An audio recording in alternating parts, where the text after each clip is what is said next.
ग्राम सभा सुने वाले सगले पंचन का ही हमरे कैसे राम राम भैया, कैसे हैं अपना बच्चे। देखा भैया, आज आए 15 अक्टूबर और आज हम बच्चे मनाई थे महिला किसान दिवस। अपना बचन का ही महिला किसान दिवस की बहुत सारी शुभकामनाएं। तो भैया देखा, यह जो दिवस मनावा चाहते अपना से ये बता दी जाए कि बहन का जागरूक करें के लाने है। और देखा, अपरोक्ष रूप से हम बच्चे काम तो हमेशा से करत रहे। पुरुष अकेले तक खेती पाती कहीं नहीं पामे, पर साथ में ही लगे रहे थे। पर आजकल हमारे बहनी हरे पुरुषों के साथ साथ अकेले भी बहुत सारे कृषि कार्य कर रही हैं और बहुत सफल भी हो रही हैं। तो भैया ये बारे में बढ़िया जानकारी हमारे पास है। तो पहले तो अपना बचन का बहुत सारी शुभकामनाएं और सगली बहनी जागरूक हुई। ऐसा ना है कि ये बारे में जरूर अपना का सुनवाओ, पर सोचित है अभी एक बढ़िया गान तान हो जाए।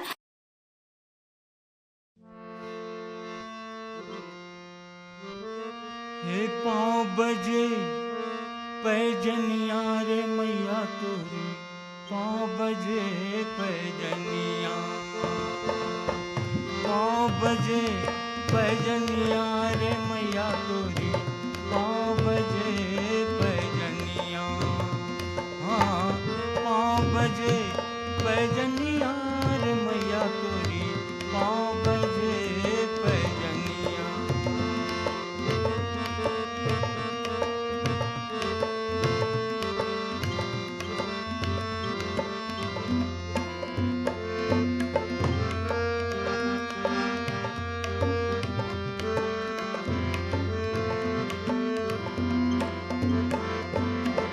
मैया के माथे मुकुट बिराजे, मैया के माथे मुकुट बिराजे, मुकुट बिराजे मैया मुकुट बिराजे, मुकुट बिराजे मैया मुकुट बिराजे।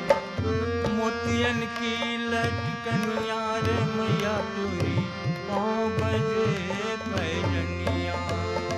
हाँ मोतियन की लटकनिया रे मैया तोरी 5 बजे पैजनिया। हाँ 5 बजे पैजनिया रे मैया तोरी 5 बजे पैजनिया।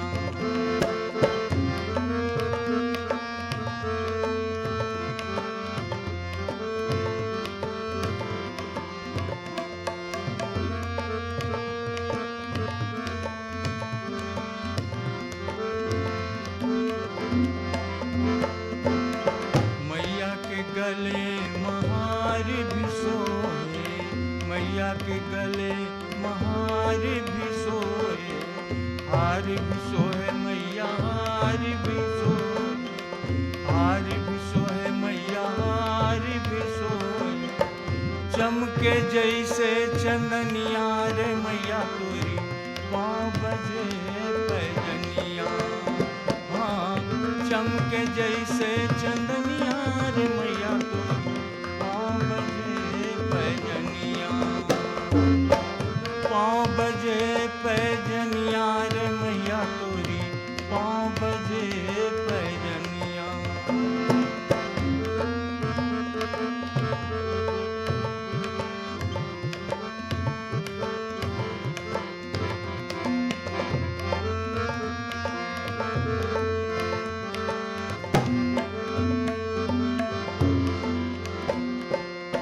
मैया के हाथों में कंगना सोहे, मैया के हाथों में कंगना सोहे, कंगना सोहे मैया कंगना सोहे, कंगना सोहे मैया कंगना सोहे। छनक रही पैजनिया रे मैया तोरी 5 बजे पैजनिया। हाँ छनक रही पैजनिया रे मैया तोरी 5 बजे पैजनिया।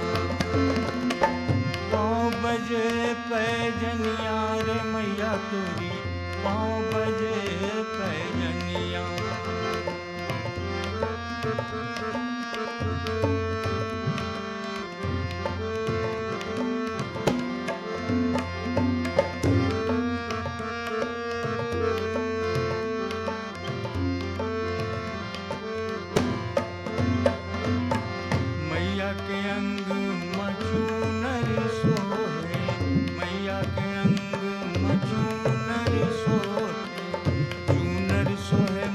चूनर सोए।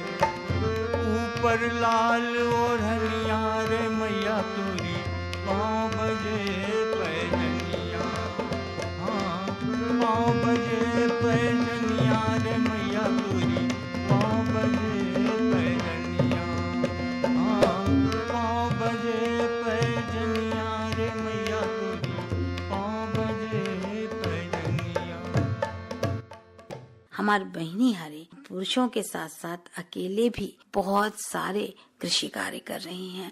तो भैया ये बारे में बढ़िया जानकारी वो हमारे पास है। किसान भाइयों नमस्कार। कार्यक्रम किसान वाणी में आज हम ग्राम बेहपुरी आए हुए हैं और महिला किसान दिवस के अवसर पर यहाँ के महिलाओं से बात करेंगे वो किस तरह से स्वयं सहायता समूह से जुड़ करके अपनी लाइफ में तरक्की ला रही हैं, अपने जीवन को सुधार रही हैं। आइए बात करते हैं आपसे। बताइए आपका नाम। मेरा नाम मायावती है जी। आप कहाँ की रहने वाली हैं? ग्राम बहपुरी। माया जी आपका नाम है जी। तो आप किस स्वयं सहायता समूह से जुड़ी हुई हैं? मैं लक्ष्मी आजीविका स्वयं सहायता समूह से जुड़ी हूँ। तो आप इस स्वयं सहायता समूह में क्या क्या सीखी हैं और क्या क्या तरक्की कर रही हैं आप अपने लिए? सर मैं बता दूं कि हम आजीविका मिशन में जुड़ करके पहले बात तो सभी महिलाओं को हमने पूरे गांव में समूहों से जोड़े हैं। समूहों से हम थोड़ा थोड़ा बचत करके हम उसको बड़ा बचत कर रहे हैं। जैसे कि 10 रुपए से शुरू करके आज हम 70 रुपए साप्ताहिक बचत कर रहे हैं। अच्छा। तो इससे काफ़ी हमारे पास महिलाओं को सुविधाएं मिल रही हैं। जैसे कभी ज़रूरत पड़ी तो उनको पैसा देने का काम, कर्ज पे या कोई भी काम के लिए। पहले बात तो हमारा समूह का जो काम है बहुत अच्छा है। इसके बाद हम जब समूह अच्छे से चलाने लगे तो कृषि विभाग से आत्मा के तरफ से हमको ये कोदो यूनिट का काम दिया गया है। अच्छा, कोदो यूनिट जो है सो मतलब इसमें प्रोसेसिंग होती है कोदो की। तो इसमें जो है सो कोदो की खेती जो है ये सिर्फ करवाती हैं आप या सिर्फ प्रोसेसिंग करती हैं? प्रोसेसिंग भी करते हैं सर, करवाते भी हैं। अच्छा, तो ये आपको ट्रेनिंग वगैरह कहाँ से मिली प्रोसेसिंग के लिए? ये हमको जैसे कि कृषि विभाग जो है अनूपपुर जिला से आत्मा परियोजना की तरफ से कई जगह हमको, जैसे डिंडौरी में भी ट्रेनिंग लेने गए थे कि कोदो को प्रोसेसिंग कैसे करके कैसे आगे बढ़ा जा सकता है। क्योंकि अपने पास छोटी सी मशीन है तो हम लोग मशीन भी देखे, ट्रेनिंग भी किए। जैसे बिस्किट भी बनता है अपने कोदो से और बर्फी, नमकीन, ये सारी चीजें बनाए जाते हैं। तो ये आप यहाँ बनवाती हैं बिस्किट? अभी नहीं बना रहे हैं। अब हमारे पास वैसी मतलब इतना वो नहीं है, अपने पास मतलब पूंजी नहीं है, पैसा नहीं है, तो हम लोग काम अभी नहीं कर पा रहे हैं। तो इससे प्रोसेसिंग यूनिट की लगने से क्या फायदा मिल रहा है आप लोगों को? हमको बहुत फायदा है सर। जैसे महिलाओं को काम नहीं है तो महिलाओं को रोजगार मिलता है। और जैसे अपने किसानों के घर में कोदो है उसको हम अच्छे रेट पे लेकर के किसानों को भी फायदा दे रहे हैं और प्लस अपना भी फायदा कर रहे हैं। क्या रेट में खरीदती हैं आप जैसे कोदो? उन लोगों से जो गुप्ता लोग होते हैं जो लेते हैं उन लोग कम रेट पे उनसे ले लेते हैं। तो हम किसानों से प्रेरित करते हैं कि 1 रुपए हम आपसे ज्यादा लेंगे और वो जो कोदो का वो है वो आप हमको दीजिए। अच्छा जी। फिर प्रोसेसिंग करके आप सेल करती हैं? प्रोसेसिंग करके सेल करते हैं। कहाँ सेल करती हैं आप? जैसे यूनिवर्सिटी को दे देते हैं अगर थोक ले गया वो तो। और बाकी सब जो बीमार व्यक्ति है, जो जिनको शुगर, बीपी वगैरह है, उन लोग सर हमको फोन लगा के मांगते हैं, फिर उनको हम पहुंचाते हैं। चलिए, तो ये तो बहुत अच्छी बात है। वैसे भी कोदो जो है सो वर्तमान में डायबिटीज वालों के लिए बहुत ही अच्छे खाद्यान्न में गिना जा रहा है और भारत सरकार जो है सो ईयर ऑफ मिलेट के रूप में भी मना रही है अभी। तो ये कोदो प्रोसेसिंग का बहुत ही अच्छा काम। इसके अतिरिक्त और भी क्या हो रहा है आपके स्वयं सहायता समूह से? स्वयं सहायता समूह सर मतलब अनेक प्रकार के हम गतिविधि देते हैं। जैसे मशरूम का आपने ट्रेनिंग ली है? जी, मशरूम का ट्रेनिंग लिए हैं पर अभी एक ही बार बनाए थे, अभी हम लोग शुरू नहीं किए। तो मशरूम का बहुत अच्छे से काम नहीं चल रहा है? जी। आपके घर में खेती किसानी भी हो रही होगी? क्या क्या खेत में क्या क्या लगा? अभी हम कोदो भी बोए हैं, उड़द भी है, अपना सोयाबीन है। जैसे कोदो की आप बात की तो पहले पारंपरिक ढंग से होती थी कोदो की खेती, जो बहुत ज्यादा लाभ का खेती नहीं माना जाता। अभी जो है सो कैसा चल रहा है? आप उसी तरीके से बोल रही हैं कि कुछ उसमें नयापन आया? कैसे कर रहे हैं? कैसे करती हैं? जैसे हमको धान की जो थराने का तरीका है वो वाला अपना लिए। फिर दूसरी बात उस खेत में कैसे हरी खाद डालना है या फिर गोबर खाद कैसे डालना है, वो सारी चीज हम लोग कर रहे हैं। ये आप प्रोसेस बताइए कि जैसे सबसे पहले कोदो जब हम लगाते हैं तो उसकी जुताई किस तरह से होती है और उसमें पहली बार में क्या खाद डालते हैं? उसमें खाद नहीं लगता है सर। अच्छा। वो पहली गर्मी में उसकी जुताई होती है अच्छे से, फिर उसको एक बार जोत दिए, फिर थोड़ा कुछ दिन के बाद फिर उसकी जुताई किए। इसके बाद उसी में फिर जैसे ही पानी गिरा तो कोदो की बोनी हो जाती है। इसके बाद उसमें कोदो में सिर्फ उसकी कचड़े को साफ करना, मतलब निराई गुराई करते हैं। इसके अलावा उसमें कोई खाद नहीं लगता। पानी की जरूरत पड़ती है अभी? नहीं, वो ऐसी हो जाता है जितना तो पर्याप्त खाद वगैरह कुछ नहीं डालते हैं? तो एक किस तरह से उत्पादन कितना हो जाता है उसमें? सर वही 1 एकड़ में कम से कम सर वही 7 से 8 क्विंटल कोदो। तो इसको और बढ़ाया जा सकता है, ऐसा कुछ लग रहा है आपको, यदि उसमें खाद वगैरह डाला जाए? जी जी, कोई पद्धति अलग अपनाई जाए? जी, हो सकता है। हो सकता है। लेकिन आप हमारा सोच है सर, अपने गांव में सभी लोगों से प्रेरित करते हैं कि यूरिया, डीएपी, जो भी केमिकल जरूरत चीजें हैं उनको हम ना करके गोबर खाद का प्रयोग करें, क्योंकि इससे हम लोगों को बहुत बीमारियों का सामना करना साथ ही जो हमारे खेत की उर्वरा शक्ति है वो भी बनाए हुए रखा जा सकता है यदि हम गोबर खाद का यूज करें। जी। चलिए, और भी क्या मैसेज देना चाहेंगे आप दूसरे महिलाओं को? दूसरे महिलाओं को यही मैसेज देना चाहते हैं कि जैसे हम समूह में जुड़कर ही काम करते हैं, तो उनको ये कह रहे हैं कि हर किसानों से मैं प्रेरित करती हूँ हमेशा कि आप अगर 10 खेत में आप धान बोए हैं तो कम से कम 1 में कोदो बोइए, क्योंकि धान के अपेक्षा कोदो की रेट ज़्यादा है। धान हमारा 20 रुपए के इधर ही लेते हैं, बाकी अपना कोदो का भी 30 रुपए हो गया है। अच्छा। तो मैं चाहती हूँ कि जितने हमारे एक्स्ट्रा जमीन पड़े हुए हैं उनमें सिर्फ कोदो की और कुटकी की खेती की जाए। मतलब जहाँ पर भी खाली नहीं छोड़े और जहाँ पे कोदो कुटकी की खेती हो सकती है उसमें जरूर लगाए। चलिए, बहुत बहुत धन्यवाद, आपने बहुत अच्छी जानकारी दी माया जी। चलिए, सबसे पहले आप अपना नाम बता दीजिए। मेरा नाम बिमला मानिकपुरी है और मैं ग्राम बहपुरी से हूँ, ब्लॉक पुष्पराजगढ़, जिला अनूपपुर। जी, क्या नाम बताइए आप? बिमला मानिकपुरी। बिमला जी, तो सबसे पहले हम जानना चाहेंगे जो आप जो स्वयं सहायता समूह से जुड़ी हुई हैं, तो इससे आपको क्या बेनिफिट मिला, क्या फायदा मिला है अभी तक? यही है, जैसे कि हम लोग समूह से नहीं जुड़े थे पहले, तो जो हमारा जरूरत है, जो छोटे छोटे जरूरत है उनको पूरा नहीं कर पाते थे। लेकिन जब आजीविका मिशन आया, फिर हमारा समूह बना, 20/10/2009 में हमारा समूह बना था और हमारा समूह का नाम है लक्ष्मी आजीविका स्वयं सहायता समूह। फिर हमने एक समूह बनाया, समूह से जुड़कर फिर समूह में फिर जैसे हम लोग बचत जमा करते हैं, 10 रुपए से शुरू किया था। बचत करने के बाद जैसे हमारा जरूरत है, छोटी छोटी कोई भी जरूरत है, तो हम समूह से ही पैसा लेते हैं। अच्छा। और समूह से लेकर अपनी जरूरतों को पूरा करते हैं। समूह से आपने पैसे लेकर के क्या किया अभी? मैंने समूह से पैसा लेकर के पहले तो सिलाई का काम की थी, मैं मशीन खरीदी थी। फिर मैंने अपने हस्बैंड के लिए समूह से कर्ज ली थी, जिससे वो कारपेंटर का काम करते हैं। अच्छा। और आर्थिक स्वरोजगार भी करवाया था हमने अनूपपुर से, तो वही काम करते। तो बहुत अच्छी बात है कि आप स्वयं सहायता समूह से जुड़कर खुद भी रोजगार कर रही हैं और आपने घर वालों के लिए भी रोजगार ढूंढ लिया है। तो सिलाई में जो है सो आप ट्रेनिंग कहाँ से ली थी? अनूपपुर से लिए थे। अनूपपुर से लिए थे। तो अभी क्या क्या सिल लेती है, उससे कितनी इनकम हो जाती है आपकी मंथली? ब्लाउज, सूट वगैरह पूरा सिल लेते हैं। तो लगभग 2-4-5 हजार तो हो ही जाता होगा महीने में। तो मतलब, और जैसे और भी लेडी यदि इस तरह से करना चाहें तो आप उनको क्या कहना चाहेंगे? उनको यही कहना चाहती हूँ कि वो भी इसी तरह मतलब ट्रेनिंग ले करके समूह से जुड़ के वहीं से पैसा लेकर, जैसे कि अगर मशीन के लिए पैसा नहीं है तो समूह से लेकर वो मशीन खरीद के अपना व्यवसाय कर सकती हैं। खेती किसानी में भी आप कोई हेल्प करती हैं अपने घर वालों को? क्या जैसे रोपाई आ गया तो रोपा भी लगाने जाते हैं, धान कटाई आ गया धान काटने भी जाते हैं। मतलब ये आप मतलब स्किल्ड है, ये कर सकती हैं।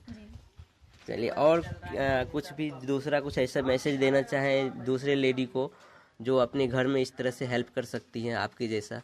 मैं भी चाहती हूँ जिस तरह हम लोग मतलब अपना घर का सहयोग कर रहे हैं, उसी तरह जो भी और दीदी जो समूह से जुड़े हैं वो भी हमारे जैसे काम कर रहे हैं। चलिए, बहुत बहुत धन्यवाद बिमला जी।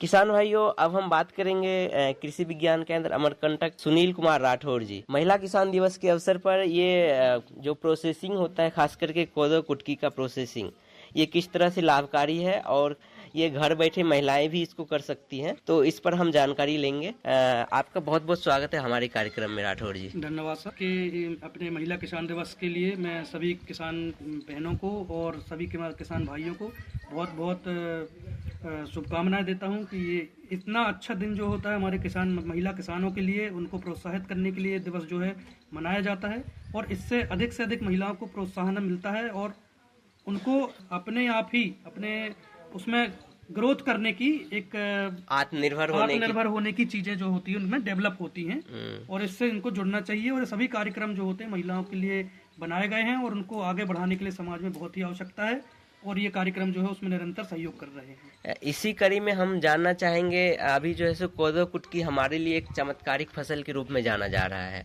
और इसकी यदि प्रोसेसिंग गांव-गांव में हो और लोगों के जो खास करके महिला किसान हो इस खेती से जुड़े तो ये कितना लाभकारी हो सकता है। सभी किसान भाइयों को मैं बताना चाहूँगा कि कोदो कुटकी की जो फसल है बहुत ही आसानी से ग्रो करने वाली चीज़ें हैं। इसमें ना कि हमें कोई रासायनिक खाद की आवश्यकता होती है और ना ही बहुत ज़्यादा मेहनत की आवश्यकता इसमें हमें पड़ती है। सामान्य तौर से जो हम परंपरागत तरीके से खेती करते चले आ रहे हैं, अगर उन्हीं तकनीकों में हल्का सा परिवर्तन करके हम इसकी फसल को और अच्छा उत्पादन प्राप्त कर सकते हैं। इसमें बहुत अच्छी उन्नत किस्में भी बहुत सारी आ चुकी हैं कोदो कुटकी में। उन किस्मों को हम चयनित करें। अगर उन किस्मों को आपको लेना है तो नज़दीकी आप कृषि विज्ञान केंद्र और जो हमारा कृषि विभाग है उनसे जुड़ करके नई किस्मों के बारे में आप जानकारी और अधिक ले सकते हैं। और चूंकि इसमें बहुत ज़्यादा जो परंपरागत तरीका था उसमें बदलाव नहीं किया गया है, कोदो और कुटकी की दोनों फसलें जो है बड़े आसानी से ही इसको उगाया जा रहा है और जितना हो सकता है उसको हमें प्राकृतिक तरीके से ही कोदो कुटकी को उगाना चाहिए। वो हमारे हेल्थ के लिए सबसे अच्छा माना जाता है और इसके लिए जो उन्नत किस्में हैं वो आप हमारे नज़दीकी कृषि विज्ञान केंद्र है आपके, वहाँ से आप जुड़ करके वहाँ से हमारे जो कृषि वैज्ञानिक हैं उनसे ये बीज जो है इसकी उन्नत किस्म का बीज प्राप्त कर सकते हैं। अब ये हमारे किसान भाइयों के लिए जानना जरूरी है कि यदि वो अपने गांव में प्रोसेसिंग यूनिट लगाना चाहे तो इसके लिए शासन की ओर से किस तरह से हेल्प मिलती है, कहाँ से ट्रेनिंग ये प्राप्त कर सकते हैं। प्रशिक्षण की अगर हम बात करें तो समय समय पर कृषि विज्ञान केंद्र, आपका आत्मा परियोजना एवं कृषि विभाग और उद्यानिकी विभाग, इन्हीं सभी विभागों के द्वारा प्रशिक्षण कार्यक्रम जो है समय समय पर आयोजित किए जाते हैं। अगर किसान भाई उनसे जुड़ करके संबंधित विषय से जुड़ करके आप उसका प्रशिक्षण प्राप्त कर सकते हैं। सभी विषयों का अलग अलग प्रशिक्षण होता है, उनमें आप जैसे कि एग्रोनॉमिस्ट जो हमारे होते हैं उनके द्वारा भी इसके बारे में आपको फसल को कैसे बोना है, क्या करना है, कब काटना है, कौन सी फसलों का कौन सी वैरायटियों का चयन करना है, इसके बारे में जानकारी दी जाती है। वहीं अगर खाद्य विज्ञान की बात करें तो उसमें प्रसंस्करण को लेकर के स्पेशली आप लोगों को उसके बारे में जागरूकता लाई जाती है कि कैसे आप कोदो कुटकी को प्रसंस्कृत कर सकते हैं, किन मशीनों का उपयोग कर सकते हैं और इसके साथ साथ कहाँ से आपको मशीन खरीदने के लिए सब्सिडी प्राप्त होगी। और अगर आपको सब्सिडी का अभी प्रावधान नहीं है तो आप अपना स्व सहायता समूह बना करके स्व सहायता समूह के माध्यम से आप अपना लोन उठा करके उससे वो मशीन खरीद लें और खरीद करके जैसे कि आपने यहाँ देखा है लक्ष्मी स्व सहायता समूह के द्वारा भी प्रसंस्करण को इसी तरीके से अपनाया गया है और उन्होंने काफ़ी अच्छी ग्रोथ अपने आप में हासिल की है। ये अपने आप में एक माइलस्टोन है और जो अन्य दूसरी महिला किसान हैं उनके लिए एक उदाहरण पेश करती हैं। ये तो बहुत अच्छी बात है कि हम प्रोसेसिंग यूनिट लगा करके सिर्फ कोदो कुटकी ही नहीं दूसरे फसलों का भी प्रोसेसिंग, जैसे धान हो गया और भी फसलों का प्रोसेसिंग करके हम गांव में एक रोजगार लगा सकते हैं और इससे गांव में यदि होगा तो हम इससे महिलाएं जुड़ सकती हैं और अपने घर के इनकम को डबल कर सकती हैं। जैसा कि हमारे सरकार का सपना है कि वो 2024 तक किसानों की आय को डबल करें, तो इसमें जो है सो प्रोसेसिंग यूनिट और स्वयं सहायता समूह बहुत ही कारगर साबित हो रही है। राठौड़ जी, आपका बहुत बहुत धन्यवाद। आपने महिला किसान दिवस पर हमारे महिला किसान को खास करके जागरूक करने के लिए 2 शब्द कहे हैं। आपका बहुत बहुत धन्यवाद। धन्यवाद सर। कैसन रहा बहनी, हमें लगा था कि अपना कहीं यह जानकारी बढ़िया लगी हुई और अब कुछ गान तान हो जाए भैया।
कहे से सासों के कहे से सासों के कहे से सासों के कहे से हमारी रसोईया छूट जाए हमारी रसोईया छूट जाए हमारो कंकरिया लाग जाए हमारो कंकरिया लाग जाए हमारो कंकरिया लाग जाए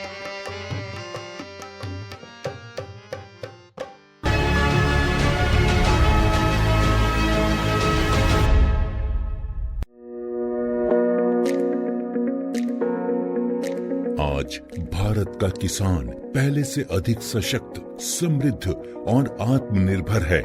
इसका कारण है माननीय प्रधानमंत्री श्री नरेंद्र मोदी जी के नेतृत्व में भारत सरकार द्वारा लगभग 10 वर्षों से किसानों के लिए चलाई जा रही अनगिनत योजनाएं, जैसे सॉइल हेल्थ कार्ड, प्रधानमंत्री फसल बीमा योजना, पीएम किसान सम्मान निधि योजना, पीएम किसान समृद्धि योजना, पीएम कृषि सिंचाई योजना इत्यादि। इस वर्ष लाल किले की प्राचीर से प्रधानमंत्री जी ने कृषि के क्षेत्र में आधुनिकीकरण की दिशा में एक संकल्प लिया कि हमारे एग्रीकल्चर सेक्टर में टेक्नोलॉजी आए, एग्री टेक को बल मिले, इसलिए विमेन सेल्फ हेल्प ग्रुप की बहनों को हम ट्रेनिंग देंगे और हजारों ऐसे विमेन सेल्फ हेल्प ग्रुप को भारत सरकार ड्रोन देगी, ट्रेनिंग देगी और हमारे एग्रीकल्चर के काम में ड्रोन की सेवाएं उपलब्ध हो। इसके लिए हम शुरुआत करेंगे। प्रारंभ हम 15,000 विमेन सेल्फ हेल्प ग्रुप के द्वारा ये ड्रोन की उड़ान का हम आरंभ कर रहे हैं। इसी कड़ी में आज प्रधानमंत्री नरेंद्र मोदी जी ड्रोन दीदी योजना का शुभारंभ कर रहे हैं। भारत सरकार की नई पहल के अंतर्गत ड्रोन दीदी योजना को कार्यान्वित किया गया है। ड्रोन और उसके सहायक एक्सेसरीज की खरीद के लागत का 80% या अधिकतम 8 लाख रुपए तक स्वयं सहायता समूहों को केंद्रीय वित्तीय सहायता प्रदान की जाएगी। इस क्रांतिकारी पहल से अतिरिक्त आय अर्जित करने के लिए हमारे किसान सक्षम होंगे। माननीय प्रधानमंत्री श्री नरेंद्र मोदी जी के नेतृत्व में भारत सरकार किसानों को ड्रोन के उपयोग के लिए प्रोत्साहित कर रही है। किसान ड्रोन का उपयोग कर पारंपरिक खेती के तरीकों को बदल रहा है। आधुनिक हाई रेजोल्यूशन कैमरा और उन्नत सेंसर से लैस किसान ड्रोन भारतीय कृषि क्षेत्र को नई ऊंचाइयों पर ले जाने की क्षमता रखते हैं। कीटनाशकों और उर्वरकों का छिड़काव, हवाई निगरानी, फसल और मृदा स्वास्थ्य की निगरानी, बीजारोपण, क्षतिग्रस्त फसलों का आकलन और फसल बीमा के दावों की जानकारी दे सकता है। किसान ड्रोन की उपलब्धता के लिए केंद्रीय कृषि मंत्रालय द्वारा ड्रोन की खरीद के लिए वित्तीय सहायता दी जा रही है। ड्रोन दीदी योजना को अपनाने से स्वयं सहायता समूह की महिलाओं पर व्यापक प्रभाव पड़ेगा और इनकी आय में भी वृद्धि होगी। थैंक यू प्रधानमंत्री जी। कल तक जो हमारे किसान संसाधन के अभाव में कठिनाइयों में थे, वो अब नई तकनीक की ताकत से मजबूत हो रहे हैं और यही परिवर्तन हमारा नया भारत है, जिसकी गूंज पूरी दुनिया में सुनाई दे रही है। अब चने की जुना बेरा होती तो चला जाए और सगले पंचन से कीन जाए। जय जवान जय किसान।